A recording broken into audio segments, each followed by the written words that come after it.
말씀 시편 16편 우리 1절부터 11절까지의 말씀을 함께 보겠습니다. 시편 16편 1절부터 우리 11절까지의 말씀 제가 봉독하겠습니다. 하나님의 말씀을 들으십시오. 하나님이여 나를 지켜주소서. 내가 주께 피하나이다. 내가 여호와께 아뢰되 주는 나의 주님이시오니 주밖에는 나의 복이 없다 하였나이다. 땅에 있는 성도들은 존귀한 자들이니 나의 모든 즐거움이 그들에게 있도다. 다른 신에게 예물을 드리는 자는 괴로움이 더할 것이라. 나는 그들이 드리는 피의 전제를 드리지 아니하며 내 입술로 그 이름도 부르지 아니하리로다.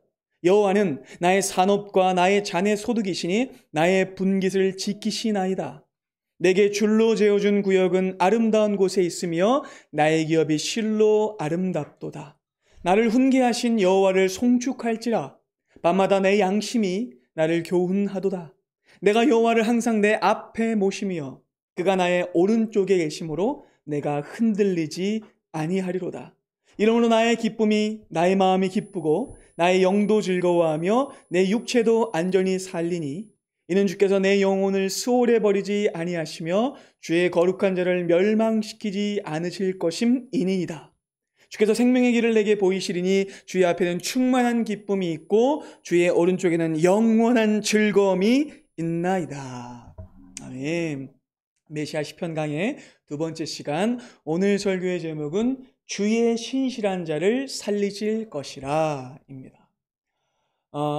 여러분, 현대 사회가 어떤 사회냐라고 묻는다면 즉각적으로 나오는 대답은 포스트 모더니즘 사회다일 겁니다. 그렇죠, 여러분? 많이 들어보셨죠? 그런데 이 포스트 모더니즘이 그러면 뭐냐라고 물으면 즉각적으로 대답할 수 있는 사람은 많지 않은 것 같아요.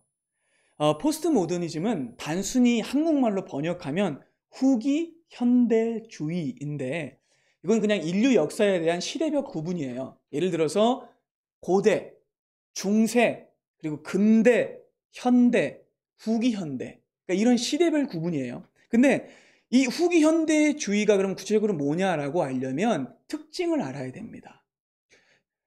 후기 현대주의의 특징은 크게 두 가지가 있는데요. 첫째는 다원주의이고 두 번째는 개인주의입니다. 먼저 다원주의란 다양성을 인정하고 여러 사람들의 입장을 존중한다라는 뜻이에요. 그럼 다원주의 사회에서는요, 더 이상 모든 사람들에게 통용되는 하나의 기준이 없어요.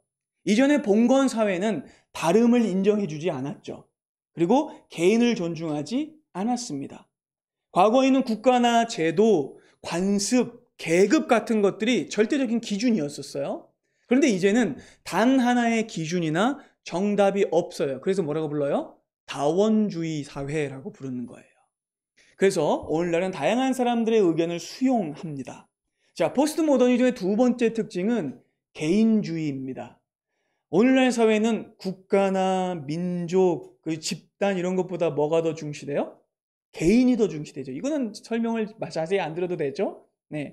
여러분, 이렇게 다원주의와 개인주의 이 두 가지가 현대 사회의 근간인 이 민주주의와 자본주의의 철칙인 거예요. 그래서 이 특징이 후기 현대주의, 포스트 모더니즘이라고 하는 거죠. 그래서 오늘날은 전통과 관습 같은 것들은 다 부정하고 다양성, 개인의 취향 그런 것들을 가장 중요한 가치로 인정해요. 그러니까 이 포스트 모더니즘 사회에서 두각되는 특징이 뭐냐면 바로 소비자주의라는 거예요. 그렇죠? 무슨 말이냐면 현대 사회에서는 개인의 취향이나 해석이나 느낌이나 이해가 제일 중요하니까 자기가 좋아하는 대로 그냥 소비하면서 사는 사회인 거예요. 그리고 여기서 중요한 건요, 해석이라는 단어입니다. 전 여기에 집중하고 싶어요. 그러니까 포스트 모더니즘 사회에서는요, 무엇을 보든지 무엇을 듣든지 무엇을 경험하든지 간에 내가 원하는 대로 해석할 수 있어요. 자, 예를 한번 들어볼게요. 제가 일전에 어느 TV 토크쇼를 봤는데 그 국립교향악단의 지휘자였던 금난세 씨가 나왔어요. 아시죠? 올백머리한 이렇게 품위 있게 생긴 그 아저씨. 그분이 나와서 클래식 감상에 대해서 설명을 한 적이 있는데 그게 바로 포스트 모더니즘에 대한 아주 좋은 예시라고 할 수 있어요. 자, 그때 이 금난세 씨가 두 명의 바이올리니스트를 데리고 나와서 한 클래식 곡을 연주하게 했는데 다양하게 변주해서 들려줬어요. 첫 번째는 원곡 그대로 보통의 빠르기로 연주하게 했고, 두 번째는 아주 빠르게 연주를 하게 했어요. 그리고 세 번째는 아주 작고 천천히 연주하게 했어요. 그러면 금난세 씨가 출연자들에게 물어봅니다. 뭘 느끼셨습니까? 이렇게 물어보니까 처음 것은 별로 특별하지 않게 느껴졌어요. 두 번째는 뭔가 좀 격정적이고 긴박한 느낌이었어요. 세 번째는 누군가에게 막 화해를 하고 사과하는 그런 느낌이었어요. 그러자 금난세 씨가 이렇게 대답합니다. 맞다. 당신들이 느낀 것이 다 맞다. 원곡을 넘어 따질 것 없다. 각자가 느끼는 것이 맞는 해석이다 라고 말했어요. 그리고 여러분, 이게 바로 포스트 모더니즘의 특징이에요. 그러니까 포스트 모더니즘 사회에서는요, 작품의 텍스트의 원래 의미나 저자의 목적은 별로 중요하지 않아요. 그러니까 무엇을 느끼든지 각자가 해석하고 느낀 게 맞다라고 용인되는 게 포스트 모더니즘인 거죠. 이런 포스트 모더니즘의 특징은요, 이렇게 개인의 감성을 존중하고 다양한 해석을 추구한다는 점에서는 긍정적일 수 있어요. 하지만 문제는 그러다 보니까 모든 것을 다 자기가 보고 싶은 대로 보게 됩니다. 그게 이제 부작용이에요. 여러분, 최근 일어나는 이 문해력 논란도 사실은 이 포스트 모더니즘의 연장선상에 있어요. 그러니까 인터넷 댓글도 보면 원글하고는 전혀 상관없는 댓글들이 막 달리죠. 우리가 그걸 보고 깜짝 놀라요. 전혀 맞지 않은 딴소리의 댓글들이 달리는데 왜 이렇게 난독증이 많은가 싶지만, 여러분, 이게 포스트 모더니즘의 특징이에요. 자기가 읽고 싶은 대로 읽고, 자기가 듣고 싶은 대로 듣고, 경험하고 싶은 대로 경험하고, 해석하고 싶은 대로 해석하는 게 포스트 모더니즘인데, 진짜 문제는 이 포스트 모더니즘이 어디에까지 영향을 줬느냐? 성경 해석까지 영향을 줬다는 데 있어요. 자, 여러분, 제가 무슨 얘기를 하고 싶은지 아시겠죠? 자, 여러분, 그래서 개인 묵상에는 위험성이 있어요. 자, 여러분, 이 말도 오해하시면 안 됩니다. 저는 개인 묵상이 나쁘다고 말하지 않았습니다. 유익성이 없다고 말하지도 않았습니다. 개인 묵상이 위험성이 있다고 말씀드렸어요. 왜냐하면 개인의 묵상은 얼마든지 성경을 볼 때에 내 기분, 아니면 내 심리 상태, 아니면 내 지식의 어떤 선이해 같은 것 때문에 자의적인 해석을 할 수 있어요. 그렇기 때문에 묵상은요, 조심해야 되고 잘해야 됩니다. 성경은 본래 성경을 쓰신 성령님의 의도에 맞게 읽어야 돼요. 여러분, 제가 종종 말씀드리지만 성경은요, 자기 어떤 정치적 견해나 개인적 입장이나 주장 같은 걸 뒷받침하기 위해 해석해서는 안 돼요. 매우 잘못된 일입니다.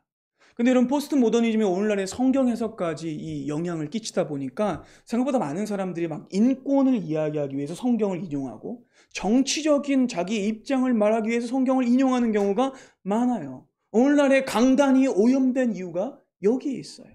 근데 여러분, 성경 해석과 설교만큼은 절대로 포스트 모더니즘에 영향받아서는 안 됩니다. 아멘이 되세요? 개인의 감상이나 취향 같은 거 여러분 얼마든지 저 존중합니다. 여러분들이 뽀로로 보고 막 감동을 받아. 괜찮아요? 뉴스를 보고 막 눈물을 흘려. 오, 괜찮아요? 여러분들이 수학 논문을 읽고 깔깔거리면서 웃어요. 아, 재밌다. 논문이 왜 재밌는지 모르겠지만. 그래도 좋습니다. 하지만 성경만큼은 원래의 저작 목적에 따라 읽어야 된다는 거예요. 여러분들은 성경을 어떻게 읽고 계십니까? 자, 여러분, 우리는 지금 성경 일독을 올해 목표로 삼고 매주 한 권씩 책을 읽고 있는데, 이번 주는 이제 에스더서를 읽었고, 제가 매주마다 여러분들께 성경 일독 가이드를 올려드리고 있죠. 여러분, 제가 여러분들에게 한 번도 알아서 성경 읽으세요, 일단 그냥 읽기만 하세요 라고 말한 적 없는 거 아시죠? 여러분, 왜냐하면 성경은 저장 목적에 따라 읽어야 하기 때문이에요. 여러분, 오늘 본문이 바로 그 사실을 우리에게 알려줘요. 여러분, 16편, 이 시편 16편은요, 성령의 감동에 의해서 쓰여진 시인데, 오순절날 성령을 받았던 베드로가 바로 이 시편 16편을 인용해서 원래의 목적에 따라 본문을 설교해요.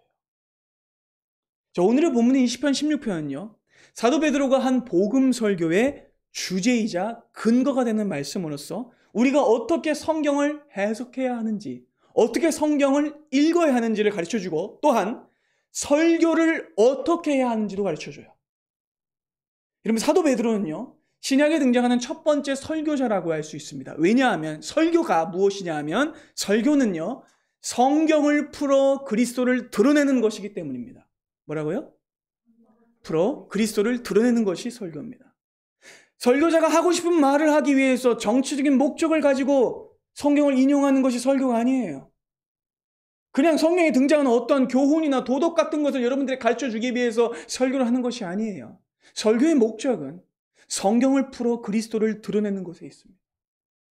성령 받은 사도 베드로는요. 오순절날 처음 교회가 창립됐을 때 이 성령에 충만하여 성경의 원래 의도대로 시편 16편을 설교하는데 자, 그 위대한 설교문을 한번 보겠습니다. 사도행전 2장을 보시죠. 자, 이것이 베드로의 설교입니다. 이스라엘 사람들아 이 말을 들으라. 너희도 아는 바와 같이 하나님께서 나사렛 예수로 큰 권능과 기사와 표적을 너희에게 베푸사 너희 앞에서 그를 증언하셨느니라. 그가 하나님께서 정하신 뜻과 미리 하신 대로 내준 바 되었거든. 너희가 법 없는 자들의 손을 빌려 못 박아 죽였지만 자, 오늘 본문의 말씀이죠.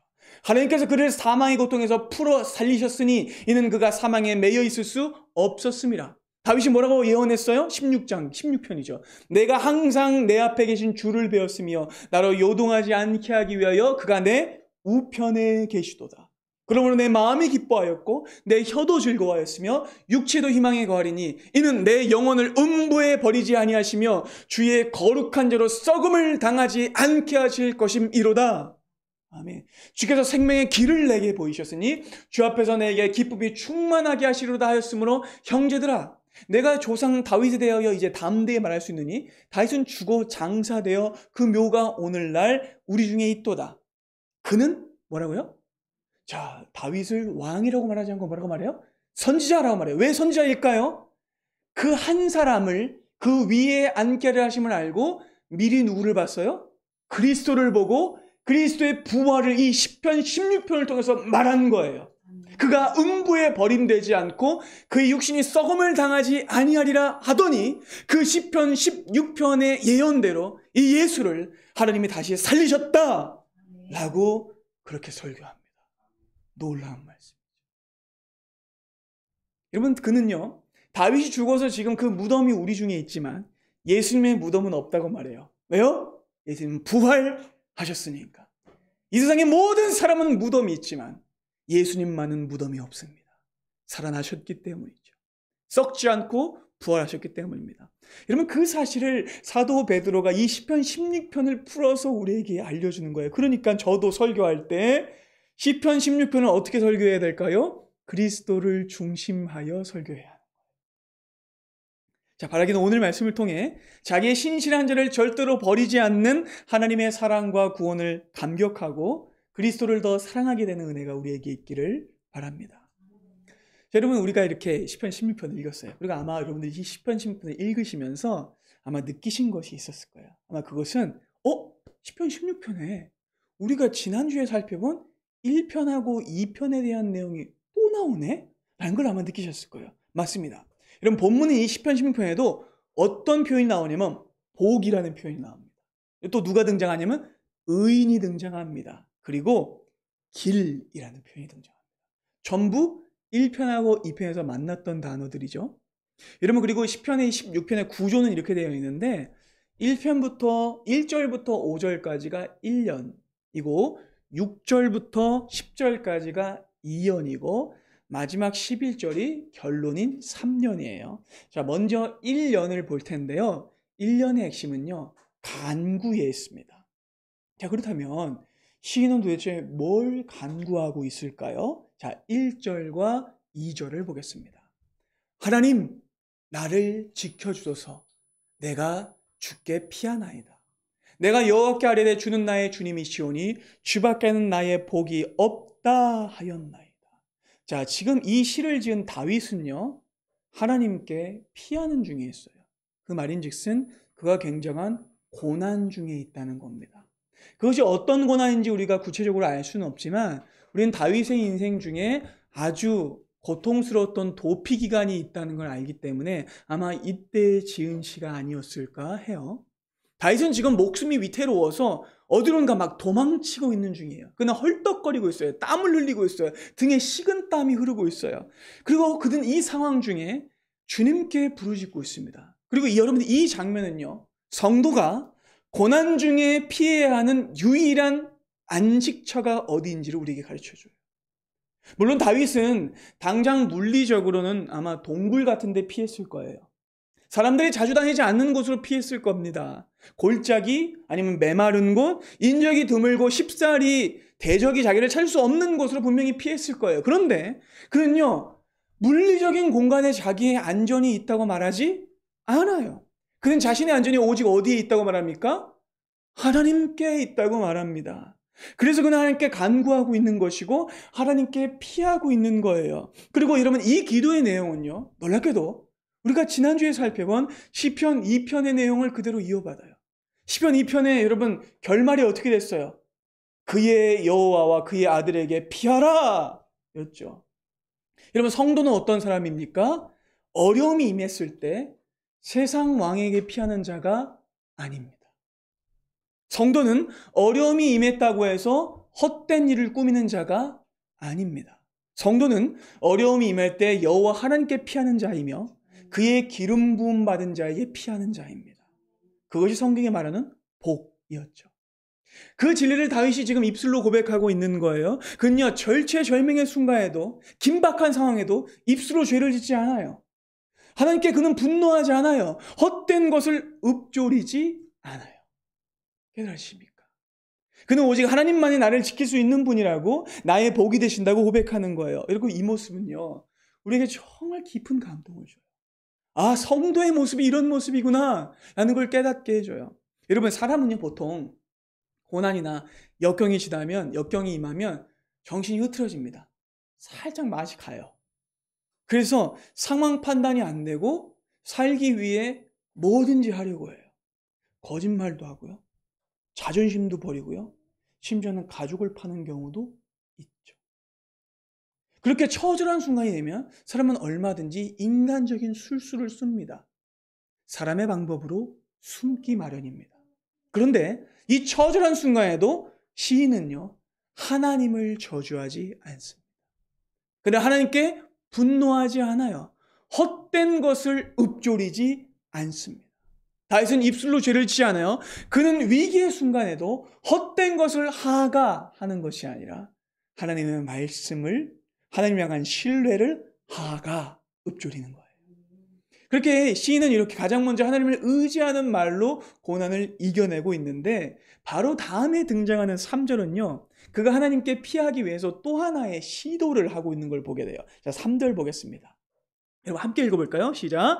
땅에 있는 성도들은 존귀한 자들이니 나의 모든 즐거움이 그에게 있도다. 자, 그는요, 가장 먼저 누구에게 피했어요? 하나님께. 그리고 두 번째로는요, 누구에게 피하고 있냐면 믿음의 동지들에게 피하는 거예요. 깨달으십니까, 여러분?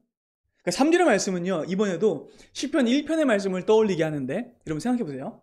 시편 1편은요, 복 있는 사람을 이런 사람으로 규정했습니다. 복 있는 사람은 악인들의 꾀를 따르지 않으며 죄인들의 길에 서지 않으며 오만한 자들의 자리에 앉지 않고 그들과 어울리지 않는 자들이었어요.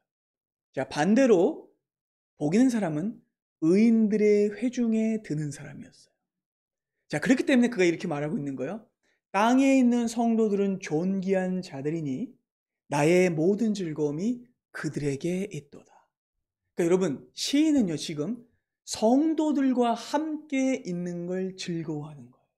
그러니까 고난의 때에 그는 성도들과 함께 있음으로써 이 고난을 극복하려고 하는 거예요. 땅에 있는 성도들과 함께 있을 때 성도는요, 고난을 이겨낼 수 있습니다. 성도는 절대로 혼자서 고난을 이겨낼 수 없어요. 동료들과 함께 해야 하죠. 그것이 바로 하나님이 이 교회를 세우신 이유예요. 여러분, 올해 우리는요, 우리 성도님들의 가정마다 어려움이 임한 걸 봤어요. 그리고 아직도 어려움 가운데 있는 분이 계시죠. 하지만 우리는요, 그 시간을 통해서 성도들과 함께 있는 것이 얼마나 중요한가 라는 걸 우리는 깨닫게 됐어요. 형제자매가 너무나 귀하다는 걸 깨닫게 됐어요. 그 형제자매들과 우리가 함께 기도하면서 어려움을 극복했고 함께 이겨내고 있어요. 우리 박 권사님 수술을 위해서 우리가 함께 기도했죠. 전교인이 신방 갔습니다. 전교인이 눈물로 기도했습니다. 그리고 그 수술의 시간마다 우리가 함께 기도했어요. 우리 사랑하는 보경강 성도님뿐만이 아니라 같은 마음으로 우리가 기도했어요. 하나님이 아름다운 하나님의 은혜와 치유의 은혜를 우리에게 주셨습니다. 그렇게 우리는요 함께 기도했어요. 주의 땅에 있는 성도들과 함께. 여러분, 이를 경험하면서 우리는요 교회가 얼마나 중요한지를, 하나님의 백성들이 함께 기도하는 게 얼마나 중요한지를 깨달았어요. 여러분, 오늘날의 사람들은요 굉장히 개인주의적이에요. 쉽게 말해서 포스트 모더니즘적입니다. 그래서 교회를 싫어하고 비난합니다. 모이는 것을 싫어하고 꺼려합니다. 여러분, 우리는 코로나 시대를 지나면서 잊고 있던 사실을, 그리고 어쩌면 제대로 직시하지 못하고 있었던 사실을 알게 됐어요. 인간이 진짜로 원하는 것은 격리나 단절이 아니라 좋은 연결, 바른 연결, 함께 기도하는 공동체라는 사실을. 그러니까 문제는 모이는 것 자체, 모이지 않는 것 자체가 아니라 진짜 중요한 건 제대로 모이고 바르게 모인다는 것이라는 사실이죠. 그래서 여러분, 교회라는 교회의 모임이 귀한 거예요. 너무나 소중한 거예요. 때때로 교회 안에서 상처받은 사람들이 이런 말을 할 때가 있어요. 기성교회는 다 나빠. 전부 다 썩었어. 나는 더 이상 교회 안 나가고 혼자만 신앙생활 할 거야. 혼자 충분히 신앙생활 할 수 있어. 나 가난한 성도 할 거야. 라고 말하는 사람들이 있어요. 하지만 여러분, 아니에요. 교회는 원래 모임이라는 뜻입니다. 에클레시아, 구원받은 자들의 모임이에요. 여러분, 우리는 완전하지 않기 때문에 사실은 이 교회 모임 안에 현실적인 불편함이 있을 수 있어요. 우리 연약함 때문에 얼마든지 이 안에서도 갈등과 어려움들이 임할 수 있어요. 그러나 여러분, 교회는요 반드시 있어야 하며 성도는요 한 자리에 모여야 합니다. 왜요? 그래야만 고난을 이길 수 있기 때문입니다. 그래야만 함께 하나님께 피할 수 있기 때문입니다. 그래서 히브리서 10장이 이렇게 말씀하고 있는 것이죠. 또 약속하신 이는 미쁘시니, 여러분, 이 미쁘시다라는 말이 신실하시다라는 뜻입니다. 변하지 않으신다라는 뜻이에요. 굉장히 예쁜 순수 한국말이죠. 미쁨. 우리가 믿는 도리의 소망을 움직이지 말며 굳게 잡고, 동의옵니다. 움직이지 말며 굳게 잡는 거 신실한 겁니다. 서로 돌아보아 사랑과 선행을 격려하며 모이기를 패하는, 모이지 말자 하는 사람들처럼 하지 말고 오직 권하여 그날이 가까움을 볼수록 더욱 모여서 함께 고난을 이겨내자라고 말합니다. 여러분, 성도가 고난을 이길 수 있는 이것이 두 번째 힘이에요. 그러니 여러분이 고통을 당할수록, 어려움을 겪을수록 성도들과 더 많이 가까이 여기십시오. 기도를 부탁하시고 함께 연대하십시오. 그것이 고난을 이길 수 있는 비결입니다. 자, 시인은 계속해서 하나님 앞에 선한 말을 읊조리는데, 여러분, 이번엔 약간 좀 전환이 돼요. 이번엔 반대로 자기가 하지 않을 것도 읊조립니다. 굉장히 중요해요. 여러분, 제가 언제나 정의를 내릴 때는 부정정의와 긍정정의를 함께 내려야 한다고 말씀드렸죠. 근데 이번에는요, 그가 하지 않을 것을 지금 정의 내리는 거예요. 자, 4절을 보겠습니다. 그는 이것을 하지 않을 거래요. 나는 다른 신에게 예물을 드린 자는 괴로움이 더할 것이기 때문에 나는 그들이 드리는 피의 전제를 드리지 않을 것이고 내 입술로 그들을 부르지 않을 것이다 라고 말합니다. 그러니까 여러분, 고난을 당할 때 성도는요 하나님께 피해야 하고 성도들과 함께 있어야 하며 또 하지 말아야 할 것도 있어요. 그것은 무엇입니까? 우상에 절하는 것을 하지 말아야 합니다. 헛된 것을 피하지 않아야 합니다. 여러분, 이 말을 바꿔 말하면 무슨 뜻일까요? 오늘날의 말로 바꿔 말하면 인간적인 방법을 취하지 말아야 한다라는 거예요. 여러분, 이 말은요, 자신이 지금 고난에 있다고 해서 이 고난을 빨리 피하기 위해서 세상의 통치자들에게 피하거나 악인들의 꾀를 따른다거나 죄인들의 길에 서거나 오만한 자들의 자리에 앉지 않겠다라는 말입니다. 성도는 모든 것이 가로막힌 순간에도 우상에게 절하지 않는 자예요. 여러분, 그래서 우리는 이 사실을요, 또 이번 주에 읽었던 에스더서를 읽으면서 확인했습니다. 자, 여러분, 모르드게와 에스더는요, 자기의 모든 민족이 멸족당할 위기에 어떻게 했습니까? 하나님께 피했습니다. 아멘. 그리고 우상에게 절하지 않았습니다. 모르드게는 하만에게 절하지 않았습니다. 세상의 방법, 세상의 계략을 쓰지 않았습니다.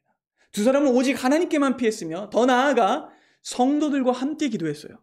자, 모르드게는 이렇게 말합니다. 에스더야, 너 혼자 살아남으려고 하지 말고 믿음으로 행동해라 라고 말하죠. 근데 그때 에스더가 놀라운 요청을 하는데요. 에스더서 4장을 보겠습니다. 자, 함께 읽어볼까요? 시작. 당신은 가서 수단에 있는 유대인들을 다 모으고, 여러분 이게 지금의 말로 번역하면 뭐예요? 성도들을 다 모으고 나를 위하여 함께 금식하되 밤낮 3일을 먹지도 말고 마시지도 마소서. 나도 나의 시녀와 더불어 이렇게 금식하고 하나님께 기도한 후에 규례를 어기고 세상 왕에게 하나님의 이름으로 나아가리니 죽으면 죽으리이다 라고 말하죠. 그럼 보세요. 에스더와 모르드게는 고난이 임했을 때 우상에게 절하지 않았어요. 하나님께 피했습니다. 성도들과 함께 기도했습니다. 그 결과 어떻게 됩니까? 그들은 원수의 계략에서 빠져나오게 되고 자기들의 모든 소유와 재산을 지키게 됐죠. 그럼 보세요. 근데 오늘 본문인 5절을 보시면 에스더서의 결말하고 똑같아요. 함께 읽어볼까요? 시작. 여호와는 나의 산업과 나의 자네의 소득이시니 나의 분깃을 지키시나이다. 자, 불임절날 하만이란 대적이 이스라엘을 전부 죽이고 유대인들을 다 죽이고 재산을 빼앗으려고 했죠. 근데 여러분 어떻게 됐어요? 그 일이 뒤집어졌죠. 그래서 어떤 일이 벌어졌어요? 여호와께서 모든 산업과 자네 소득과 분깃을 지키시는 일이 벌어진 거예요. 너무나 놀랍지 않습니까? 여러분 이 사실은요, 에스더를 통해서 우리에게 증명됐어요. 고난은 분명히 우리의 인생을 흔들어요. 괴롭게 만들어요. 암담하게 만들어요. 고통스럽게 만들어요. 아프게 해요. 도저히 피할 길이 없는 모습으로 고난은 우리를 덮쳐요. 주사위를 던진 원수가 우리를 몰살시키려고 찾아옵니다. 그러나 그때 성도는 여호와 하나님께 피합니다. 성도와 함께 기도합니다. 우상에게 절하지 않습니다. 그러므로 그가 가진 모든 것이 보호받게 됩니다. 왜냐하면 하나님이 모든 것을 지키시기 때문입니다. 그러니까 사랑하는 여러분, 여러분들이 가진 것을 빼앗길까 봐 두려워하지 마십시오. 하나님을 붙잡으면 하나님이 지키십니다. 우리가 놓쳐야 할 것은 세상 것은 얼마든지 놓쳐도 괜찮습니다. 그러나 진짜 놓치지 말아야 할 것은 하나님의 손입니다. 하나님을 붙잡으십시오. 우리가 진정으로 그렇게 주님의 손을 붙잡을 때에 주님께서 우리를 붙잡으십니다. 자, 이제 시는요 2연으로 넘어가는데 더 깊은 확신으로 나아갑니다. 7절은요 계속해서 우리에게 아주 중요한 진리를 가르쳐 주는데, 여러분 7절도 굉장히 중요한 내용이에요. 함께 읽어볼까요? 시작. 나를 훈계하신 여호와를 송축할지라 밤마다 내 양심이 나를 교훈하노라. 근데 여러분 가만히 보면 상황이 막 나아진 것 같이 보이세요? 그렇게 보이지 않죠? 네. 당장에 뭐가 해결된 것으로 보이지 않아요. 그런데 여러분 놀랍게도 시인은요 더 깊은 신앙으로 나아가고 있어요. 우리는 그렇게 이 7절 말씀을 통해서 여전히 고난 중에 있지만 신앙이 오히려 더 깊어지고 있는 시인을 보게 돼요. 그렇다면 여러분 어떻게 해서 시인은요 흔들림 없는 믿음을 갖게 된 것이며 어떻게 해서 이 고난 중에 여전히 견고한 믿음을 가질 수 있었던 걸까요? 여러분 그 이유는요 여호와의 말씀 때문입니다. 그분의 훈계 때문입니다. 그 말씀이 내 양심에 있어서 나를 교훈하기 때문입니다. 여러분 여기서 이 양심에 해당하는 말이요 히브리 말로 킬야라는 말인데 사실은 내장, 신장을 말하는 말이에요. 여러분 시인이요 뭐라고 얘기하고 있냐면 여호와의 말씀이 어디에 새겨져 있다고요? 내 내장과 신장에 새겨져 있다라고 말하는 거예요. 이 표현을 굳이 쓴 이유는 말씀이 그의 속 안에 깊이 새겨져 있다는 걸 표현하고 싶은 거예요. 그렇다면 여러분 어떻게 하면 말씀이 내 신장과 내장과 양심에 새겨질 수 있을까요? 정답은 1편에 있죠. 여호와의 율법을 주야로 묵상하며 읊조리면 그 말씀이 내 안에 박히게 되는 거예요. 자, 전도서 12장을 보겠습니다. 지혜자의 말씀들은 찌르는 채찍들 같아요. 그래서 우리를 돌이키게 합니다. 그 회중의 스승들의 말씀들은 우리의 마음에 잘 박힌 목 같아요. 그래서 우리의 마음 안에 박히게 되는 거죠. 다 한 목자가 주신 말씀입니다. 그러니까 성도는요, 한 목자가 주신 그 말씀을 묵상하기 때문에 그 묵상한 말씀이 자기의 내장과 신장과 양심에 박혀서 가장 위기의 순간에도 이 말씀이 튀어나와 자기를 살리는 거예요. 시인은 위기의 때에도 그래서 넘어지지 않을 수 있었던 겁니다. 왜냐하면 평상시에 말씀을 묵상했기 때문에. 그래서 고난의 때에 넘어지지 않을 수 있었던 거예요. 내 내장 속에 있던 이 말씀이 밤의 시간을 지날 때, 역경의 순간들을 지날 때 하나님을 더 의지하도록 만들어준다는 거예요. 그래서 우리는요, 하나님의 말씀을 나의 양심과 나의 내장과 나의 신장에 새겨야 되는 거예요. 성도가 그렇게 하나님의 말씀을 나의 내장과 신장에 새길 때 성도는요, 고통을 이겨낼 수 있습니다. 여러분, 성경 말씀을 계속해서 여러분들의 마음 안에 인풋하셔야 돼요. 인풋이 없으면 아웃풋이 없습니다. 말씀을 내 안에 채우지 않았는데 어떻게 말씀이 나오겠어요? 그러니까 말씀을 가득 채우셔야만 밤의 시간을 이길 수 있어요. 그래야만 여러분들이 고난의 때를 이겨낼 수 있는 겁니다. 자, 8절에 이르러선 더 큰 확장이 일어나는데 여러분 여기 안에서 진짜 시인이 견고할 수 있었던 가장 중요한 이유가 등장해요. 자, 8절 또 보겠습니다. 내가 여호와를 항상 내 앞에 모시며 그가 나의 오른쪽에 계심으로 내가 흔들리지 아니하리로다. 여러분 이것이 시인이 넘어지지 않는 궁극적인 이유예요. 무엇 때문입니까? 여호와께서 늘 자기 앞에 계시기 때문입니다. 그분이 나의 오른쪽에 계시기 때문입니다. 여러분 우리는 고난을 당할 때 나 혼자만 분투한다고 생각해요. 나 혼자만 어려운 시간을 겪는다고 생각해요. 그러나 그렇지 않습니다. 이미 우리 주 예수께서는 나보다 앞서 이 세상의 모든 고난을 홀로 겪으셨습니다. 그리고 그분은 지금도 나와 함께 하십니다. 그래서 예수님의 예수님의 별명이 뭐예요? 예수님의 AKA 임마누엘이라고 불리시죠. 무슨 뜻입니까? 하나님이 우리와 함께 하시다. 하나님이 내 오른쪽에 계시다. 자, 이사야 41장도 우리에게 이렇게 강건하게 말씀해요. 너무나 잘 아시는 말씀이죠? 함께 읽어볼까요? 두려워하지 말라. 내가 너와 함께함이라. 놀라지 말라. 나는 내 하나님이 됨이라. 내가 너를 굳세게 하리라. 참으로 너를 도와주리로. 참으로 나의 의로운 오른손으로 너를 붙들리라. 아멘. 여기에 시인이 좌절하지 않을 수 있는 이유가 있어요. 시인의 희망은요, 막연한 게 아니에요. 헛된 신념이 아니에요. 그의 희망은요, 자신을 오른손으로 붙들고 계시는 여호와 하나님께 있는 겁니다. 그래서 그가 이렇게 고백한 거예요. 9절 오늘 본문 말씀 봅니다. 이러므로 나의 마음이 기쁘고 나의 영도 즐거워하며 내 육체도 안전히 살리니 이는 주께서 내 영혼을 스올에 지옥에 버리지 아니하시며 죄의 거룩한 자를 멸망시키지 않으실 것임이니라. 아멘. 여러분 시인의 이 고백은요, 단순한 자기 확신이나 신념이 아닙니다. 최면이나 긍정적 자기 확신이 아니에요. 그의 믿음은 하나님의 약속에 있고 하나님의 살아계심에 있습니다. 그래서 그는 이 칠흑 같은 고난의 때를 지난 중에도 자기의 안전을 확신할 수 있었던 겁니다. 왜냐하면 우리 주님은 어떤 분이에요? 자기 백성들의 영혼을 수월에 버리지 않으시는 분이시며 주의 신실한 자를 멸망시키지 않는 분이시기 때문입니다. 여러분 드디어 오늘의 제목이 등장하는 구절이 등장했어요. 자, 10절은 주의 거룩한 자라는 표현을 쓰고 있는데 사실 이 표현이 조금 저는 번역이 좀 아쉬워요. 원래 이 번역은요, 오늘의 제목대로 주의 신실한 자로 해석하는 게 제일 좋아요. 왜냐하면 이 단어가 히브리 단어 하시드이기 때문이에요. 여러분 이 하시드라는 말이 어떤 뜻이냐면 언약에 신실하다라는 뜻이에요. 자, 우리 아까 계속해서 봤죠? 미쁘다, 견고히 지키다 라는 뜻이에요. 여러분 그리고 이 하시드라는 말은요, 사실 헤세드에서 나온 말이에요.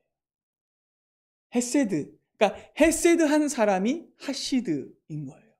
그러니까 하나님의 변화없는 사랑과 자비가 헤세드였죠. 하나님의 흔들리지 않으심이 헤세드였죠. 그리고 그 헤세드를 명사형으로 쓰면 이 하시드가 되는 거예요. 그러니까 하시드는 신실한 사람, 견고한 사람, 변하지 않는 사람, 배신하지 않는 사람이란 뜻이에요. 그러니까 여러분, 성도는 어떤 사람이 성도라는 거예요?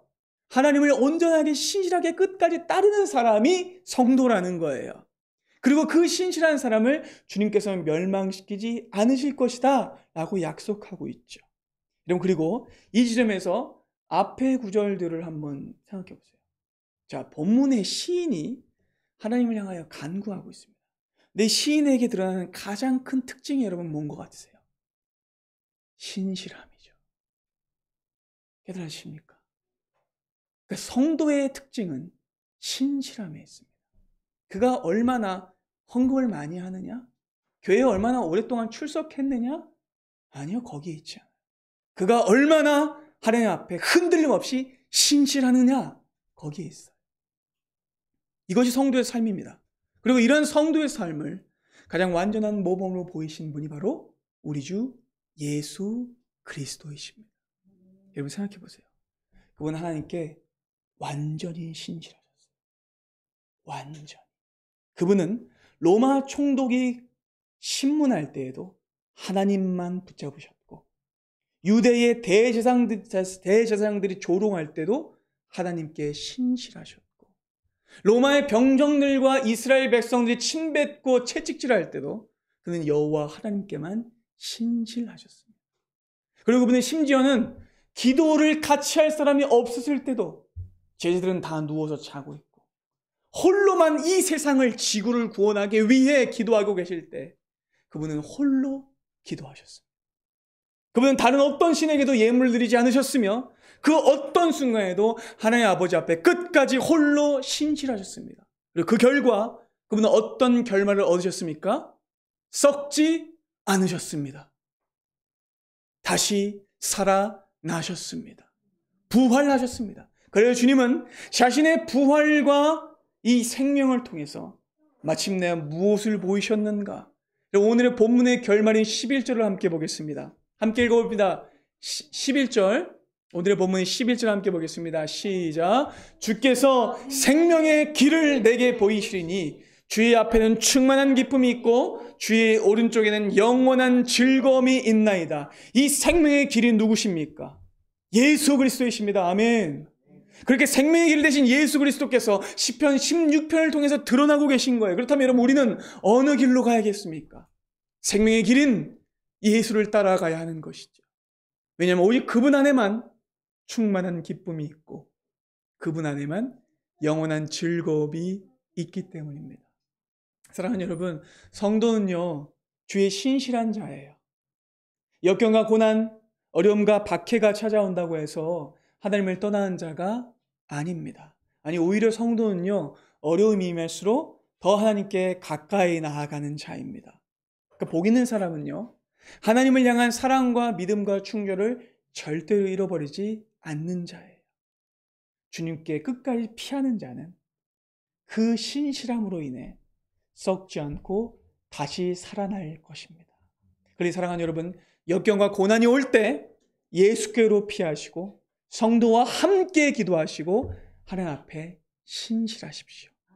그때 그분이 지키실 것입니다.